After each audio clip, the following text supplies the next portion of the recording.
Somewhere in a filing cabinet, in a records office in a mid-sized American city, there's a document that describes you. It lists the date of your birth, the county where it occurred, the names of your parents, and the attending physician or midwife who certified that you arrived in the world. It carries the seal of the state. It has a registration number, and it is, in every legal and administrative sense that modern life requires, the first official fact about you. The foundational document from which your passport, your social security record, your right to vote, your right to work, and your identity in every formal system that governed your existence are ultimately derived. It was almost certainly issued days or weeks after your birth, not at the moment of it. It was filled out by someone other than you. It was filed in a system you did not choose and cannot opt out of. And it contains no information whatsoever about who your great-grandparents were, where your family came from, what language they spoke, what religious tradition they carried, what name they were known by in the community they came from, or what heritage, in the full, living human sense of that word, was handed to you at the moment of your birth, along with your first breath. The birth certificate records the fact of your arrival. It records almost nothing about the world you arrived into, and it records nothing at all about the world your family came from. This is in part by design, and the story of how that design came to be is one that the document itself, by its very nature, cannot tell you. For most of recorded human history, the documentation of birth, identity, and lineage was not a function of the state. It was a function of community. In Europe, for centuries before the 19th century, the primary record of a person's existence was the parish register, the handwritten ledger maintained by the local church, recording baptisms, marriages, and burials in the language of the congregation according to the liturgical calendar, with the names of godparents and witnesses and the social relationships that placed every individual within the web of the community they belonged to. These registers were not just administrative documents. They were social documents. They encoded the texture of a community's life, who was related to whom, who served as witness for whose children, which families had been in a place for generations, and which had arrived recently from elsewhere. In communities that did not belong to the established church, Jewish communities across Europe, Eastern Orthodox communities, Muslim communities in the Ottoman territories, dissenting Protestant communities, parallel systems existed. The community record book, the synagogue register, the family Bible with its handwritten genealogy in the margins, the oral tradition maintained by designated community members whose role was specifically to remember. These systems were imperfect. Records were lost to fire and flood and war and the simple attrition of time. But they were in a fundamental sense owned by the communities they documented. The parish register was held by the parish. The synagogue record was held by the synagogue. The family knew where its history was kept because the history was kept by people the family knew. The civil registration system, the state-administered system of birth, marriage, and death records that gradually replaced these community systems across the 19th century, transferred that ownership. Not always violently, not always immediately, and not always with any stated intention of doing so. But the transfer was real, and its consequences were larger than the administrative reform it was presented as. The standardization of civil vital registration across the Western world during the 19th century was, in its public justification, a matter of administrative rationality and public health. The arguments for centralized birth registration were not unreasonable. Without reliable records of births and deaths, it was genuinely difficult for governments to track the spread of disease, to plan for public health interventions, to administer conscription fairly, to collect taxes accurately, or to settle inheritance disputes in courts of law. The parish register system, distributed across thousands of local custodians with varying standards of literacy and record-keeping discipline, produced a body of documentation that was inconsistent, fragmented, and often inaccessible to any authority outside the immediate community. England and Wales established their civil registration system in 1836. France's system dated from the Revolutionary period, formalized under Napoleon in 1804. The German states standardized their systems across the 1870s with the unification of the empire. The United States developed its state-level systems more slowly, with federal standardization not fully achieved until the early 20th century. The year 1902 saw the establishment of federal cooperation in vital statistics, but full national coverage of birth registration was not achieved until approximately 1933. In each case, the reform was presented as a technical improvement, a matter of making records more reliable, more accessible, and more useful to the institutions that needed them. What the reform also did, in each case, was to impose a standardized framework of identity on populations whose self-understanding was not organized according to that framework. And the imposition was not neutral. It carried, embedded in its categories and its requirements and its silences, a set of assumptions about what a person's identity consisted of and who had the authority to define it. The early civil birth registration forms across the Western world shared a common architecture, and that architecture is worth examining carefully, because what a form requires and what it omits are both significant. The standard form required the date of birth, the place of birth as defined by the administrative geography of the registering state, the sex of the child, the name of the child, in a romanized, standardized spelling, the name of the father, the name of the mother, and the name of the attending birth attendant. What the standard form did not require, what it had no field for, and, in most cases, actively discouraged, the child's name in any non-Latin script, the family's place of origin in a foreign country or a region that did not map onto the registering state's administrative geography, the religious community or ethnic group to which the family belonged, the traditional or customary name by which the family was known in their community, or any record of the naming traditions, family structures, or cultural practices that would have placed the child within their actual heritage. For the vast majority of native-born families in stable communities with long-established local roots, these omissions were relatively inconsequential. The parish register had always recorded their names in the local language. The community record had always reflected their community's categories. The civil register, for them, was simply a more bureaucratic version of something that had always existed. For immigrant families, for indigenous communities, for groups whose languages used non-Latin scripts or whose naming conventions did not fit the categories of the register. Registering state, the omissions were not inconsequential at all. They were, in many cases, the precise point at which the documentary record of the family's identity diverged from the family's actual identity. The point at which the state began to produce an official version of who the family was that did not match, in important ways, who the family understood itself to be.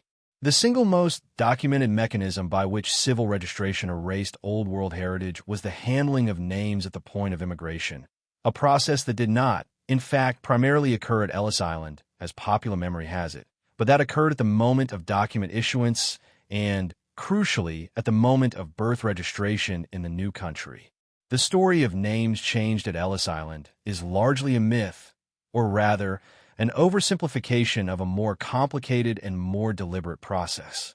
Immigration inspectors at Ellis Island worked from ship manifests that had been prepared at the port of departure, and they checked names against those manifests rather than creating new ones. The changes to immigrant names were real, but they tended to happen earlier and later than the moment of arrival. Earlier, in the decisions families made about how to present themselves to immigration officials, and later, in the bureaucratic encounters that followed settlement. The later encounters were the more consequential ones. When an immigrant family registered a child's birth in their new country, the registrar worked with what they could hear and spell, a name that had been maintained intact across a generation of immigration, that had survived the Atlantic crossing and the immigration inspection, could be permanently altered by a county clerk in rural Pennsylvania or Ohio who rendered what he heard phonetically in English according to his own orthographic habits, and wrote the result into the official record. That result became the legal name. It was the name that appeared on every subsequent document. It was the name that the child's children were registered under. And within 2 or 3 generations, the original name, the name that had carried the family's ethnic and regional and familial identity for centuries before immigration, existed only in private family memory, if it existed at all, while the official record presented a different name entirely, anglicized or phonetically approximated into something that mapped onto the registering country's naming conventions and reflected, in its very spelling, the perspective of the state rather than the perspective of the family. This was not, in most cases, a malicious act. The county clerk was doing his job. The registrar was filling out the form according to its requirements. The system was operating as designed. And the design, a standardized, monolingual, Romanized, state-centered framework for the documentation of identity, produced the erasure not through any individual act of hostility, but through the accumulated, ordinary operation of its own categories. The relationship between civil birth registration and indigenous heritage is a dimension of this story that the general history of vital statistics tends not to foreground, and it is the dimension in which the consequences of the system's design are most clearly not accidental. In the United States, Canada, Australia, and New Zealand, the settler colonial states that developed civil registration systems in the 19th and early 20th centuries, the registration of indigenous births occurred, to the extent that it occurred at all, within frameworks that were designed not to document indigenous identity, but to dissolve it. The Indian residential school systems in Canada and the United States, which operated most intensively between roughly 1870 and 1970, were accompanied by registration practices that assigned Christian names to indigenous children, recorded those names in the civil register, and produced official documents that replaced the child's indigenous name, clan affiliation, and community identity with a state-assigned identity tied to the registering nation's administrative framework. The official birth record of a child who had been given an indigenous name at birth, in a community with its own naming traditions and its own understanding of what a name meant and carried, might record only the Christian name assigned by the school, with no trace in the official document of what had existed before. The Truth and Reconciliation Commissions that have examined the residential school systems in Canada and Australia have documented this process in considerable detail. What they have found, in the records where records survive, is a systematic pattern of documentary replacement, a process by which the state's records of indigenous individuals were constructed in ways that made the recovery of indigenous identity from those records extremely difficult, even for the individuals themselves and their descendants. The birth certificate, in these contexts, was not a neutral administrative tool. It was an instrument of a policy whose stated aim, in the language of the period, was assimilation, and whose unstated function was the documentary erasure of the heritage that assimilation was designed to replace. There is a flourishing industry in the contemporary world of genealogical research, of the attempt to recover from surviving records of various kinds the heritage that the standardized civil registration system either did not capture or actively suppressed. The DNA testing companies, the digitized parish register databases, the genealogical subscription services all represent a massive collective effort to reconstruct what the official record left out. This effort recovers something. The parish registers that predate civil registration, where they survive, contain the names and communities and social relationships that the civil register replaced. The ship manifests show the names that families traveled under before the phonetic approximations of county clerks reshaped them. The DNA results reveal the ethnic and regional origins that no birth certificate has ever been required to record. The effort is genuine and the results are sometimes remarkable. But what is not recoverable in any archive or DNA result is the living practice, the language spoken in the home, the religious tradition maintained privately alongside or instead of the registered one, the naming customs, the seasonal observances, the community relationships, the oral histories that were transmitted not in documents, but in the daily life of communities that no longer exist in the form they had. The documents can tell you where your great-grandparents were born. They cannot tell you what they knew, what they believed, what they passed on in the years before assimilation completed its work, and the family began to understand itself primarily through the categories the official record provided.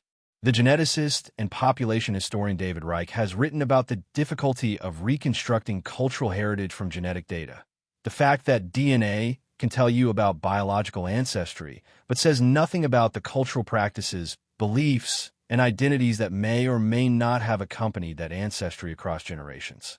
A person can be genetically connected to a particular population and culturally entirely disconnected from it, and the birth certificate will tell you nothing about either the connection or the disconnection. What the birth certificate records is the state's version of who you are at the moment of your arrival. It does not record the world you arrived into. And the gap between those two things, between the state's version and the full reality, is the space where old world heritage lived and in many cases quietly disappeared. There is something worth sitting with in the fact that the document most people treat as the most basic and foundational record of their existence, the document that precedes all others, that is required before any other official document can be issued, is also the document that records the least about who they actually are. It records a date, a place defined by the administrative geography of a state, a name in the Romanized spelling that the registrar considered appropriate, the names of two parents, a registration number, and a seal. Everything else, the language, the heritage, the community, the tradition, the name as it was actually spoken and understood, the world that the family came from and carried with them and tried to transmit to the child whose birth the document records. All of that is outside the frame, unrecorded, treated by the design of the form as not the kind of information that a birth certificate needs to contain. This may be, as the standard account maintains, simply a matter of administrative practicality. A form cannot contain everything, and the information it does contain serves the functions that the state needs it to serve. That explanation is not unreasonable, but it is worth asking, quietly and without rushing toward an answer, whether the choice of what to include and what to exclude, the choice to build a system that records the state's categories and omits the communities, was entirely without consequence. Whether the generations of families who gradually came to understand themselves through the official record, rather than through the heritage the official record did not contain, experience something that can be described as loss without overstating it. And it is worth asking something that the birth certificate itself, by its design, cannot help you answer. If the document that defines your official existence was constructed by a system that did not ask who your people were, only where you were born and what the attending official was able to write down, then how much of what you know about yourself came from the document, and how much came from something older, something that was transmitted outside the official record, something that survived not because the system preserved it, but because someone across the generations remembered to pass it on? And if that transmission has broken, if the chain of memory was interrupted somewhere in the last century or two, what exactly was lost? And is it possible that the document in the filing cabinet, the one that records the first official fact about you, was part of how the interruption happened?